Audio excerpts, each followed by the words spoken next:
The hell they endured. How American POWs survived the unthinkable in Asia. You know what's absolutely terrifying? Imagine being 22 years old, flying a bomber over the Pacific, and suddenly your plane is hit.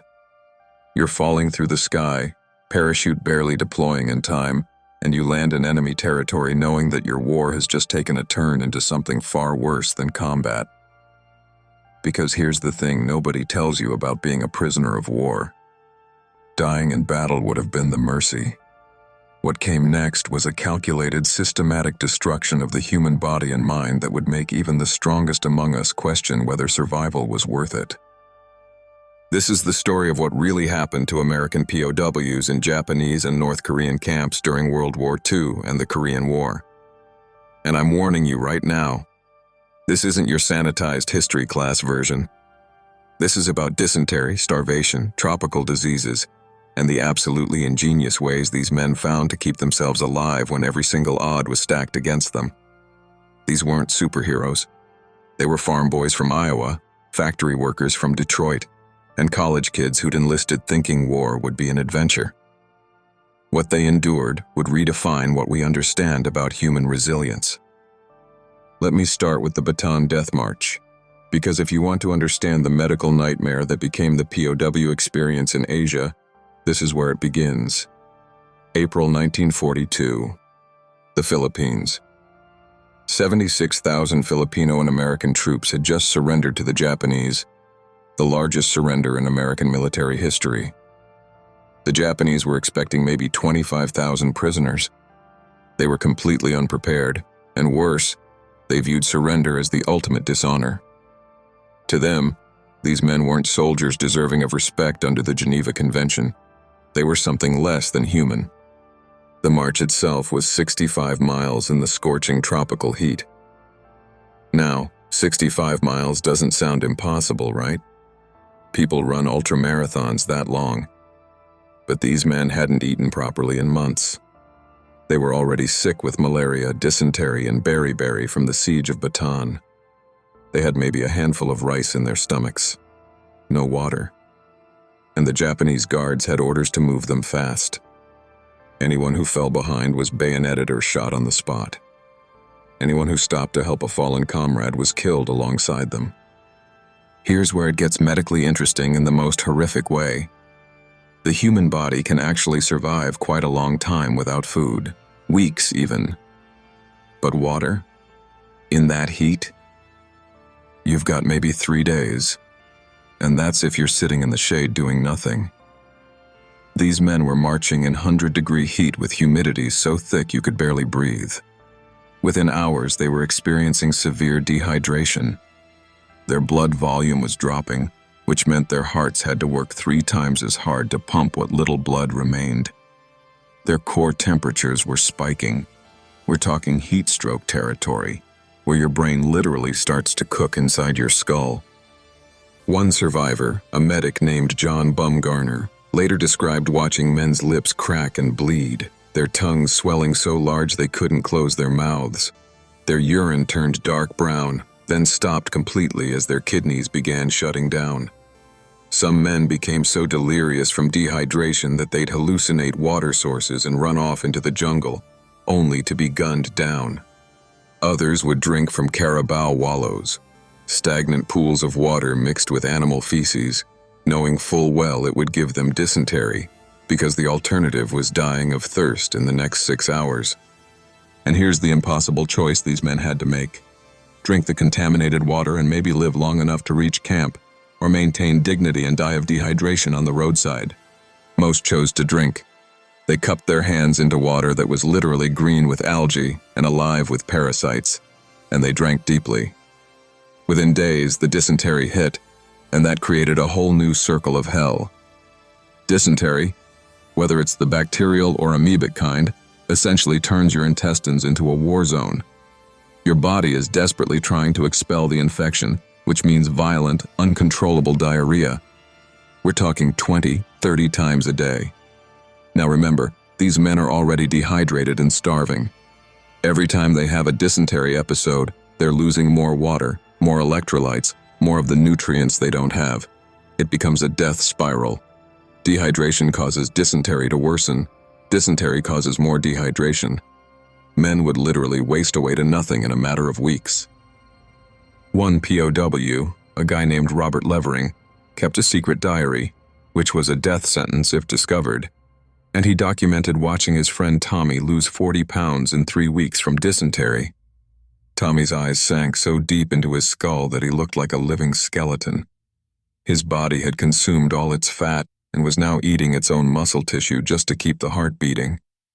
Tommy died holding Robert's hand, whispering that he just wanted to taste his mother's apple pie one more time. He was 19 years old. But here's what's remarkable, and this is where you start to see human ingenuity kick in. The prisoners of war who survived figured out strategies that would be recognized today as legitimate medical interventions. They couldn't cure dysentery, but they could manage it. Groups of men would designate one person as the water guardian. This person's only job was to find the cleanest water source possible, and if they could steal or improvise any kind of container, boil it. Boiling water wasn't about making it hot. It was about killing the bacteria and parasites. If they couldn't boil it, they'd let it sit in direct sunlight for hours, because UV radiation could kill some pathogens. They also figured out oral rehydration before it was even a recognized medical treatment. The POWs discovered that if they could get their hands on any kind of salt, even seawater, even the salt from their own sweat scraped off their skin, and mix it with whatever clean water they had, plus any source of sugar like a rotting piece of fruit, they could create a solution that helped their bodies absorb water more effectively. This is basically the same formula that the World Health Organization would later promote as oral rehydration therapy, saving millions of lives from diarrheal diseases. These guys figured it out in a prison camp using nothing but observation and desperation. Then there's malaria, which was absolutely rampant in the Pacific camps. Malaria is caused by a parasite transmitted by mosquitoes, and in these jungle camps, mosquitoes were everywhere. At night, they'd descend in clouds so thick that men would wake up with their bodies literally covered in bites. Now, if you've never had malaria, let me tell you what it does. The parasite invades your red blood cells, reproduces inside them, then bursts out, destroying the cells in the process. This causes cycles of fever that are truly terrifying. We're talking temperatures of 104, 105 degrees, accompanied by violent shaking chills so severe that men's teeth would crack from the chattering. Then the fever would break in a drenching sweat, and the person would feel relatively okay for a day or two before the next cycle hit. Chronic malaria doesn't just make you sick, it makes you weak, anemic, and vulnerable to every other disease in the camp. Your immune system is so focused on fighting the malaria parasite that it can't defend against anything else. Pneumonia, tuberculosis, infected wounds, they all became death sentences for malaria patients. The treatment for malaria was quinine, which the Japanese had in their medical supplies but rarely gave to prisoners. So the POWs adapted. There was a doctor-prisoner named Henry Hecking, a Dutch physician who'd worked in the East Indies before the war, who became legendary in the camps for his knowledge of traditional medicine. Hecking taught the prisoners to identify a plant called Brucea javanica, which indigenous people had used for centuries to treat dysentery and fever. Was it as effective as quinine? No, but it helped enough that it gave men's immune systems a fighting chance. Hecking also taught them to make poultices from papaya leaves to treat infected wounds, because papaya contains enzymes that can break down dead tissue and reduce inflammation. The Japanese guards thought this was hilarious, watching the Americans eat weeds and smear fruit on their wounds like primitive witch doctors. But you know what?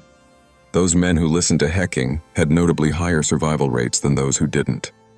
Sometimes the old ways work, especially when modern medicine is deliberately withheld as a form of torture. Speaking of torture, let's talk about beriberi, because this disease was absolutely devastating and it was entirely preventable. Beriberi is caused by a deficiency of thiamine, vitamin B1. Your body needs thiamine to convert food into energy. Without it, your nerves start to malfunction and your heart muscle weakens. The POW diet in most camps was almost entirely white rice, which has had all the thiamine-rich outer husk removed. Some camps served less than 600 calories a day of this nutritionally empty rice. For comparison, a moderately active adult male needs about 2,500 to 3,000 calories daily. The first signs of beriberi are tingling and numbness in the feet and hands. Then comes muscle weakness and wasting. There were two types: wet beriberi, which caused the body to swell with fluid as the heart failed, and dry beriberi, which caused nerve damage and paralysis. Men would wake up unable to move their legs. Their hearts would enlarge to twice normal size, struggling to pump blood through their bodies, until finally they'd just stop. They'd essentially starve to death while still eating, because their bodies couldn't process what little food they had. The fix was simple: add some vegetables, some meat, some variety to the diet. Just a handful of peanuts or beans would have prevented it. But the Japanese rationing was so severe, and their contempt for prisoners so complete, that men died by the thousands from a disease that shouldn't exist in any modern society. But again, and this is what gets me every time I research this topic, the POWs found ways to adapt. In some camps, men would secretly cultivate gardens in hidden corners, growing anything they could from seeds smuggled in or found in their rice rations. They'd grow soybeans, sweet potato vines, even banana plants if they could hide them well enough. Getting caught meant brutal beatings or execution, but the alternative was dying of beriberi, so they took the risk. They'd sneak these vegetables into camp, divide them microscopically among as many men as possible, and it was just enough to keep the worst of the deficiency diseases at bay. There's this account from a POW named Gavin Dawes, who survived the Burma railway camps. Those were some of the worst, where prisoners were worked to death building a railroad through the jungle. He talked about a group of men who managed to steal a pig from a nearby village. Now, getting this pig back to camp and slaughtering it without the guards noticing was its own kind of miracle. But here's the ingenious part. They didn't just eat the meat. They saved every scrap of that animal. They boiled the bones for broth. They rendered the fat and stored it to treat wounds and prevent infection. They dried the skin and used it to patch holes in their clothing. They even saved the blood and mixed it with rice to add iron to their diets. That one pig, properly utilized, probably saved 20 lives by preventing anemia and vitamin deficiencies. Now let's talk about the psychological aspect, because survival wasn't just physical, it was mental. The Japanese camps used humiliation and degradation as deliberate tactics. Men were forced to bow to guards dozens of times a day. They were beaten for the smallest infractions, sometimes for no reason at all except that a guard was having a bad day. They were forced to watch their friends be tortured and couldn't intervene without being killed themselves. This kind of psychological trauma does actual, measurable damage to the brain. Chronic stress floods the body with cortisol, which over time shrinks the hippocampus, the part of your brain responsible for memory and emotional regulation. It causes hypervigilance, where your nervous system is stuck in fight or flight mode 24 hours a day. Your body is constantly pumping out adrenaline, which increases heart rate, blood pressure, and depletes your energy reserves even faster. In a starvation situation, this psychological stress literally accelerates physical death because your body is burning through its limited resources at an elevated rate. So how did they cope? They created structure. In camps where men were warehoused and not worked to death, they'd organize themselves into universities. Seriously, they'd hold classes where anyone with specialized knowledge would teach the others. Accountants taught math, lawyers taught history, engineers taught physics. They'd spend hours debating philosophy, reciting poetry from memory, teaching each other languages. It gave them something to focus on besides hunger and disease. It kept their minds sharp and gave them a reason to survive beyond just survival itself. They also formed fierce loyalty groups, usually based on their original units. These groups would pool resources, with stronger men helping weaker ones, and everyone committing to ensure the whole group survived. If one man got sick, others would share their food rations, carry his weight during work details, and keep him hidden from guards who would execute prisoners too sick to work. This wasn't altruism in the abstract. It was a calculated survival strategy. They knew that today's strong man might be tomorrow's sick man, and the only way anyone survived was if everyone looked out for each other. There's a documented phenomenon called give-up-itis that medical professionals observed in the camps. Some men would just stop fighting. They'd refuse food, stop moving, and within days they'd be dead. The medical term is psychogenic death, dying because you've lost the will to live. The men who survived learned to recognize the signs and would intervene aggressively. They'd force the person to eat, assign them tasks to give them purpose, tell them stories about home to reconnect them to their identity beyond the camp. Sometimes it worked, sometimes it didn't. But the fact that they tried, that they developed intervention strategies for psychological collapse, shows an understanding of mental health that was way ahead of its time. Moving to the Korean War, the dynamics shifted, but the medical horrors remained. The North Korean and Chinese camps were in frigid northern regions, which meant frostbite and hypothermia replaced malaria and tropical diseases. Men were held in unheated buildings during winters where temperatures dropped to 30 below zero. Without proper clothing, food, or heat sources, their bodies would start to shut down circulation to their extremities to preserve core temperature. Fingers and toes would freeze solid, then turn black as the tissue died. Gangrene would set in, and without amputation, the infection would spread and kill them. But there were no surgical tools, no anesthesia, no antibiotics. Some men actually performed amputations on themselves or their buddies using smuggled knives or sharpened metal, biting down on leather while their frozen fingers were sawed off. Those who survived the procedure then had to keep the wound from getting infected, which was nearly impossible in the filthy conditions. The psychological warfare in Korea was also more sophisticated. The Chinese used what they called lenient policy. They wouldn't physically torture prisoners, but they'd subject them to endless ideological indoctrination sessions. 14 hours a day of political lectures designed to break down their identity as Americans and rebuild them as communist sympathizers. Sleep deprivation was a key tool. Men were kept awake for days at a time, which causes psychosis-like symptoms. Your brain needs sleep to consolidate memories and regulate emotions. Without it, you start hallucinating, your judgment deteriorates, and you become susceptible to suggestion.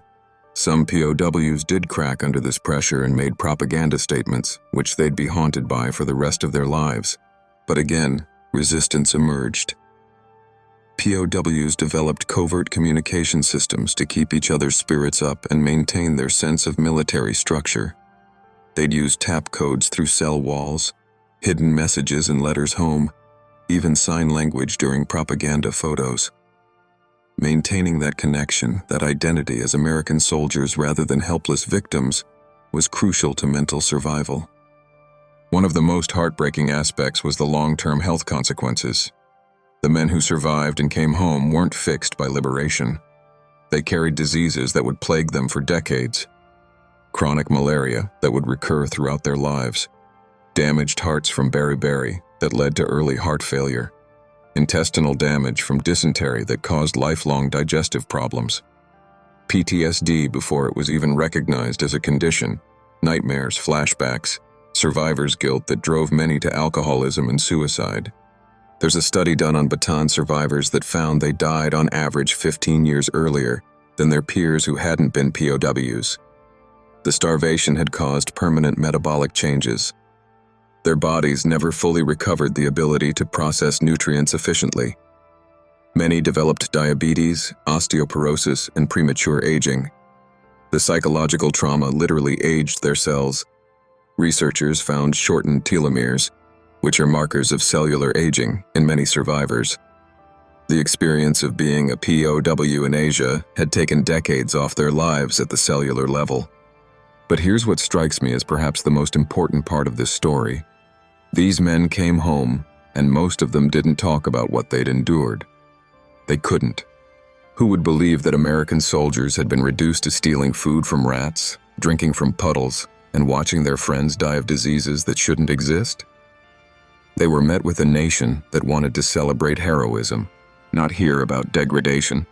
So they carried these stories silently, in support groups with fellow survivors, in nightmares that woke them screaming for 50 years after liberation. It's only now, as the last of these survivors are passing away, that we're really grappling with the full scope of what they experienced. Medical researchers study their cases to understand human resilience and the limits of survival. Psychologists examine their coping mechanisms to help modern trauma victims. Nutritionists look at their improvised medical interventions to develop better emergency protocols for disaster situations. These men weren't superheroes. They were ordinary people who found themselves in extraordinary circumstances and discovered that the human will to survive is more powerful than any weapon, any disease, any amount of deliberate cruelty. They kept each other alive through intelligence, adaptation, and an absolutely stubborn refusal to let their captors win by dying. The next time you're hungry before dinner, or annoyed by a mosquito bite, or frustrated by some minor inconvenience, remember there were 20-year-old American kids who survived years of deliberate starvation, who drank from animal wallows and ate weeds to stay alive, who performed surgery on themselves with scrap metal, and who still found the strength to help the guy next to them survive another day. That's not just history. That's a testament to what human beings are capable of when everything is stripped away except the will to live and the loyalty to the people beside you.